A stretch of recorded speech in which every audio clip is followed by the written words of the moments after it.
Hello, everyone, and welcome to Journey to Success Radio, a show featuring people and companies who are making a positive contribution to the world. This show will help you learn how to apply success principles in every area of your life so that you can make the most out of your skills and talents and accomplish more of your goals.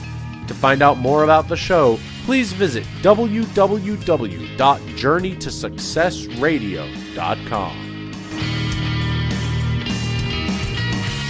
Hello, everyone, and welcome to Journey to Success Radio Network. My name is Tom Too Tall Cunningham. I'm a Napoleon Hill Foundation certified instructor and resiliency expert, helping people to think, speak, and act positively through the challenges of life. You can find out more about me in this interview at my website. It's Tom, the number 2, and Tall, TALL.com. I have a very exciting guest today, whose book I just received in the mail yesterday, so great timing. Gordon Tredgold has worked in transformational leadership roles for over 20 years, running $100 million plus programs, leading $200 million plus global operations department, and implementing large, complex organizational change programs for Fortune 500 companies. He's now a visiting professor at Staffordshire University. Born in Leeds in the UK, graduated in mathematics at Manchester University. Married with 4 children. Ooh, a sports fanatic. Loves that. And Gordon was selected by Inc. magazine as one of their top 100 great leadership speakers. He's the number 1 leadership expert to follow on Twitter. That's pretty amazing. Selected by Inc. magazine as one of their top 100 leadership and management experts in 2014. And a local boy, selected by Evan Carmichael, who's a local Toronto guy here who I follow and admire. Evan selected him as the number 1 leadership expert to follow on Twitter for the last 10 months. He has over 400,000 followers on social media. Number 2, top 15 must-read leadership blogs, and number 4, top 50 most socially shared leadership blog. And we haven't even started talking about his book, Fast. And so we'll talk about that today. Welcome to the show, Gordon. Thank you very much. I must admit, I'm proud of all those achievements, but I always go red when I hear them because I still put my trousers on one leg at a time like everybody else. One of my dad's favorite sayings about favorite people. Yeah, my dad's one of my dad's favorite sayings. So you'd see like the Queen, and she puts her trousers on one leg at a time. Right, exactly. Now, because I'm handicapped, I have to put them on 2 legs at a time with a dressing stick. So I corrected my dad, but he uses that phrase often. Yeah, everybody puts their pants on 1 leg at a time. Now, the one I'm impressed with, the Inc. magazine top 100 great leadership speakers. Inc. magazine is an amazing expert authority, and top 100. It's a big world to be in the top 100 great leadership speakers. Yeah, and I was also in the top 100 leadership experts. I was number 90. I was 3 below Bill Gates. But if I'm going to be 3 below Bill Gates on a list, I'd rather it was the rich list. And I like the magazine, but if I could get to it being 3 behind him on the rich list, then I would be very, very happy. Right. That would be a lot more beneficial. Now let's talk about your book, because you've already been a New York Times best-selling author. No, not. Oh, okay. That was the quote from Orin. Orin's the best New York Times. Oh, right. That's still to be. That's still on the bucket list. All right, we're saying it in advance, as Zig Ziglar said. You're telling the truth in advance. Indeedy. So, Orin Woodward, someone I know, I'm a member of Life Leadership. The quote on the book is, wow. Gordon Tredgold has captured the holy grail of business success with his new book, Fast. Wow, that's powerful testimonial. So talk about your book, a little bit about it. FAST. What's the acronym for it? Because I have it in front of me, but tell us what FAST stands for.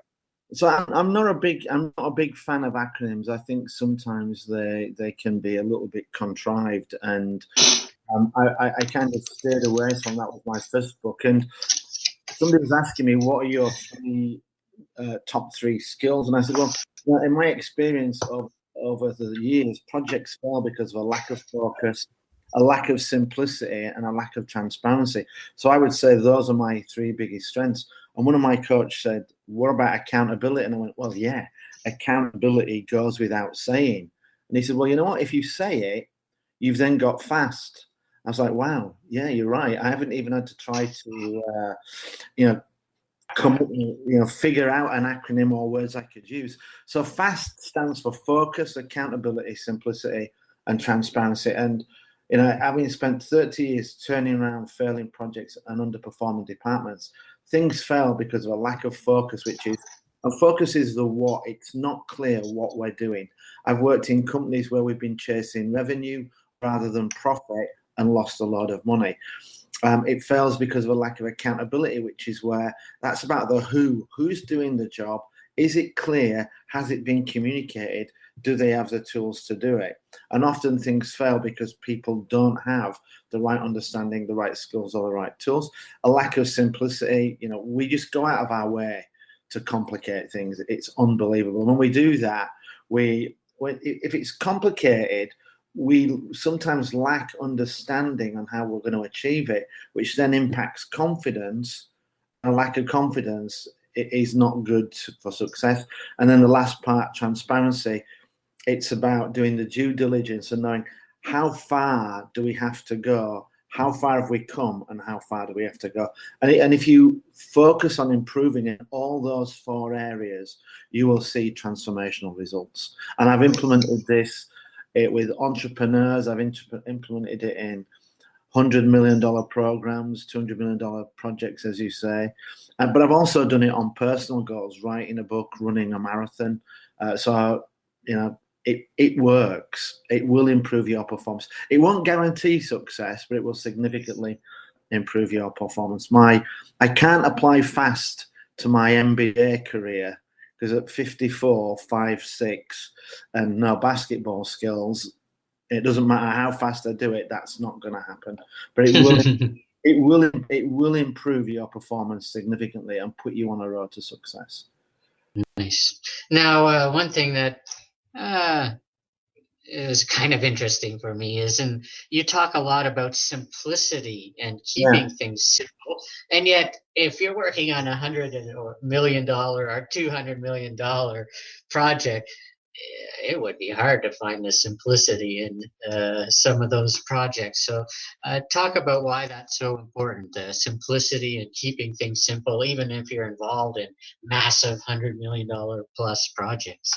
So I worked for a company in Germany, and I was running a department. We had 1,000 staff in the department, internals and externals, and we had a lot of this was in an IT shop, so I was responsible for data centers, help desk, application development, maintenance, everything to do with systems delivery. I was responsible for. And I had a meeting with my senior management team, and I told them there are only two goals for this organization. One is to reduce cost. The other is to improve performance. If anything you do any time of the day doesn't lead to lower cost or improve performance, stop doing it. Just stop doing it. It's not adding value.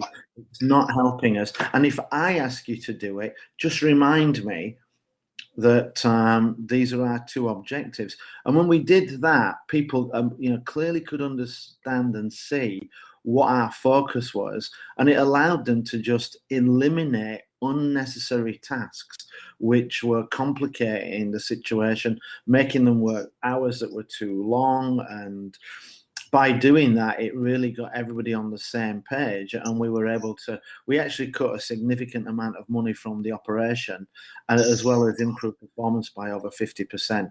So sometimes the simplicity, it's about understanding what we're doing. The work was still complicated, but people had a much clearer understanding of what it was they needed to do and then how they could contribute. Nice. Now, another one of key focuses, the second part of FAST, is accountability. With the different generations, and I forget what I'm in, but you know, the millennials, the boomers, the Gen X's, and Gen Y's, why is it so important? It's still so important, but tell us the difference between being accountable and being responsible, and is there a difference with the different generations and ages of people? I don't know, in my generation, you're just brought up to be responsible and accountable, but it seems like that is not as prevalent as it used to be. Well, so my experience is that the levels of accountability are pretty much the same. There's not a lot of understanding of the difference between accountability and responsibility, and the level to which it's lived is pretty much the same. Although what we're seeing at the moment with millennials, there's a lot more responsibility and accountability in and around environmental stuff. So you really see that the generation now are much more greener and environmental friendly. So for me, the difference between accountability and responsibility is that responsibility is the person who's possibly doing the job, who's doing the execution. And I always like to talk about this in a sporting context. So you've got, you know, if you take American football, for instance, you know, you've got the quarterback who's responsible for passing the ball, for handing it off to the running backs. Running backs are responsible for making the plays. They're the guys on the field doing the job. They are responsible. The head coach, he never steps on the field once, but he is accountable for the results. When the team wins or loses, it's his job that's on the line. And, you know, a lot of people say, well, how can that be? He doesn't play. Yeah, you're right. He doesn't play, but he picks the team. He comes up with the tactics. He comes up with the strategies. He's allowed to make changes throughout the game. You know, those adjustments, he's accountable. And that's the difference between accountability and responsibility. And what I often see is that people who are accountable try and push accountability onto the people doing the work. And you can't delegate accountability. When you do that, you're actually starting to look for somebody to blame. And, you know, generationally, I see it, you know, I don't see huge differences. That a lot of people in leadership don't want to be accountable. They want to push that onto the people, you know, the people that are working for them. And one of the challenges with accountability, you know, when I coach executives and they say, my team's not working, it's not going well, what do you think I should do? I always give the same answer. If you want to know where it's going wrong, who to blame, get a mirror. And the person looking back at you is the person you need to start with. And if you don't accept that you're accountable, then you can't solve it. You're almost abdicating ownership of the problem. And if you actually accept accountability, you put yourself in a position to say, okay, it's my fault. What can I do to change it? And now you're empowered. Now you can go do it. And this is why accountability is so important. And accountability, leadership defines culture. And the number of companies I've worked with where they say, we want a culture of accountability, and it doesn't start with the leadership. They want everybody else to be accountable, but they don't want to be, you know, they don't want to be tied to the commitments and promises they've made. If you're not accountable, why should your team be accountable? Exactly. It starts at the top. And as I said, generationally, I don't see a lot of, you know, one generation more accountable than others. Neat. Now, I worked for a management consultant for 4 years, implementation based, working on these kind of projects that you're talking about. And our whole life was focused on efficiency and effectiveness. But everybody needs to improve both of those, but not everybody knows the difference between efficiency and effectiveness. So for me, efficiency is about doing a good job. And how can we make the job we're doing better? Effectiveness is about making sure you're doing the right job. And so there's a natural sequence to this. You should look to be effective first. Make sure you're doing the right job. because then once you're doing the right job, once you start focus on doing that job better, you're going to see the benefits of your performance. Whereas if you go for efficiency first, you might actually be doing the wrong thing.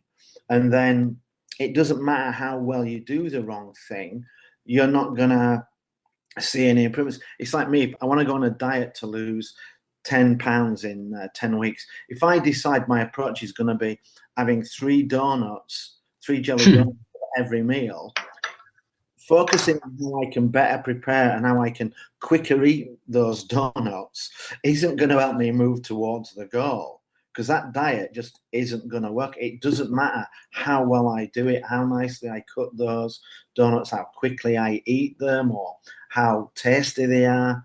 It's not going to work. So you need to get effectiveness first, make sure you're doing the right job. Once you've got all 4 wheels on the road, then you can focus on going faster. And that's really, for me, the difference. Neat, and that explains it very, very well. Now, also, you talked about some great examples of failure in the book, and can you highlight where people where they went wrong, and when you lack failure? You highlight failures in your book, and what can go wrong when you lack failure? Can you share us one of your favorite stories from that book? People like to hear, for some reason, these stories of failure. Yeah, I did a couple for each of them: focus, accountability, simplicity, transparency. There's about 7 or 8 in the book. I've actually got articles on over 50 failures, and what you see is that they do fall pretty much into the 4 groups.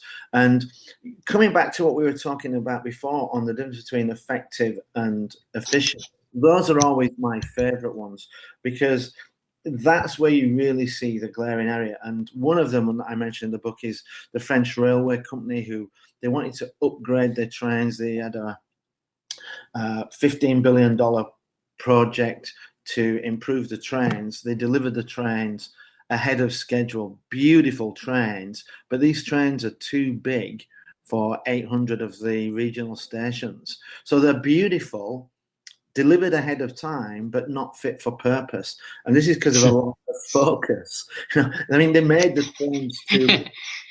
And what's really bad about that is that well, there are a couple of things. One is that project was about making the trains bigger and more comfortable. They just didn't know how big too big was. So you've got somebody who's done a really efficient job, but it didn't work because you've made the trains too big. And there's a lot of embarrassment about that. I mentioned that in the book. What's the cost of it? And it's going to cost about $150 million. It'll probably be double that come the end. But wow. In terms of contingency budget, you've worked in IT on projects. You were saying, your contingency budget's probably 10%. So they've probably got a $1.5 billion contingency budget. So clearly, I wouldn't want it to come out of my pocket, but clearly they've got enough money. But the other aspects of it are the disruption to customers. They've got to go in. And not only are these trains too big, they won't pass each other, so you need to make the tracks further apart in 800 stations. But even the train going through the station on its own can't do it. So you've got to move the platforms back. That's a massive disruption to France. And of course, nobody in England laughed when we heard the French had made the trains too big. So there's a little bit of nationalistic humiliation. And as project manager, do you want to go to the president and say, "Oh, by the way, this is funny, it'll make you laugh. We've made the trains too big." I mean, that guy is probably never going to get a decent job again after that kind of monumental cock-up. And that story I really loved, and I put that one in because I thought it was a great example, but I also put it in because of the value involved, $15 billion. But also the Australian Navy, they built landing craft, and this one's not in the book, they built landing craft for their ships.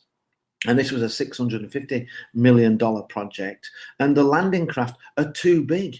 They will not fit on ships in the Australian Navy. And just, coming back with one more, because one of the things I say in the book is that the issues that plague major corporations, the causes of them are exactly the same as at the entrepreneurial level. There's just a different level of impact. And I have an uncle who was a quantity surveyor.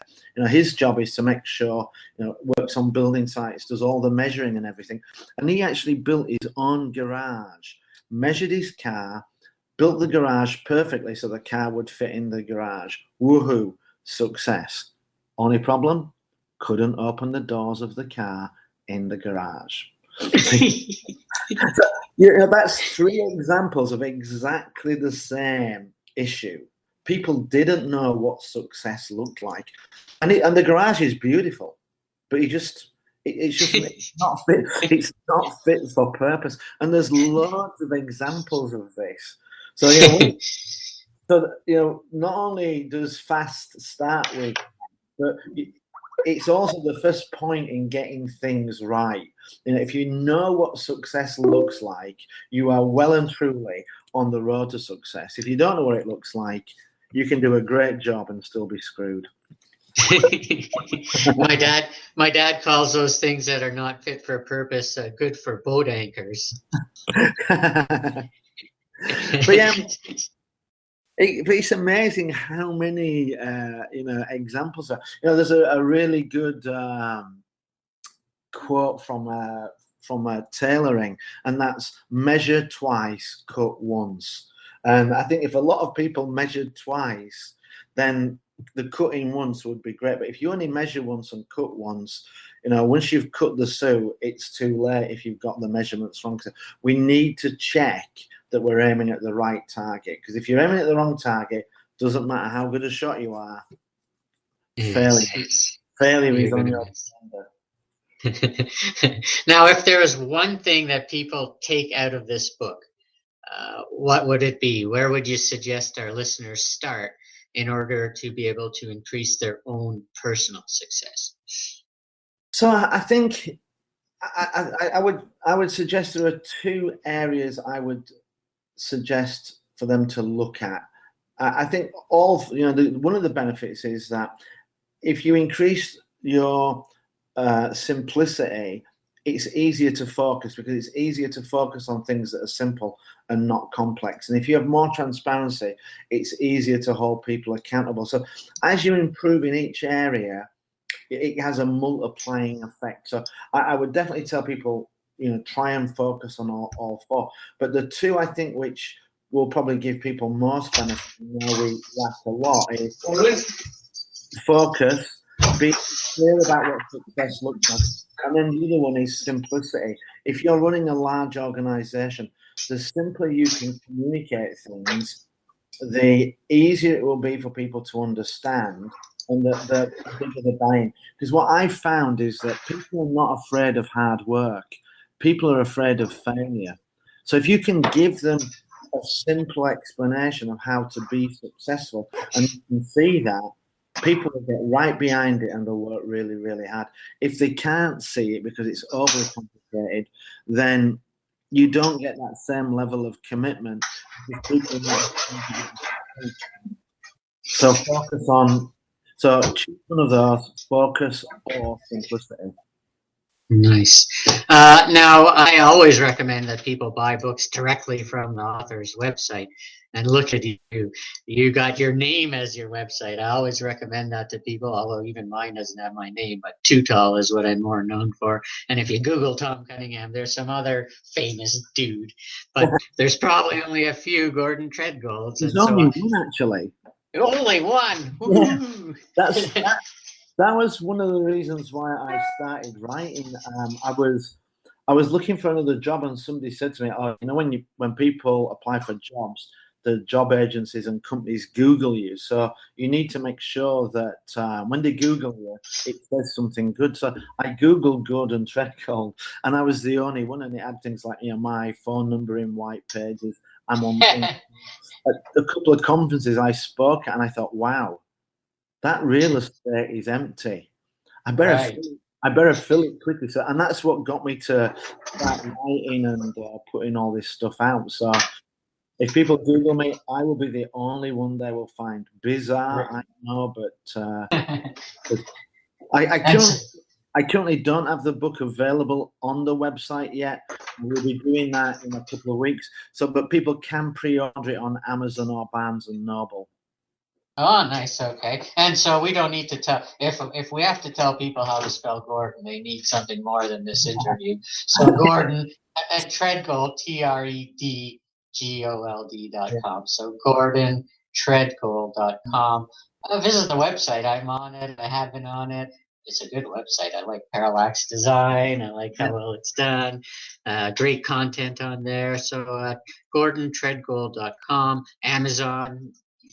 Amazon's everywhere in the world, so you can buy it wherever. And Barnes and Noble, haven't been in one lately. They're not in Canada, but a good place to buy it as well. GordonTredgold.com. Thank you so much for your time today, Gordon. My audience is going to love your fancy accent there. And for me to interview a top 100 leadership expert, just 3 below Bill Gates, that's pretty good. Now, when you get on that other list you're talking about, the wealthiest 3 below Bill, then I'll interview you again at that point. Yeah, I will. I'll fly up and we'll do that in person somewhere. Very good. On your jet. Yeah, we'll do it on my yacht. I'll just sail up from Toronto down around a little bit and do that there. Perfect. Well, thanks so much for your time today, Gordon. I'm really looking forward to reading your book, and I will be one of your close followers on social media. Thank you very much. Have an amazing day. You too. Take care. Thank you for listening to this episode of Journey to Success Radio. If you or anyone you know would like to be interviewed for the show, email Tom at tom2tall.com for details.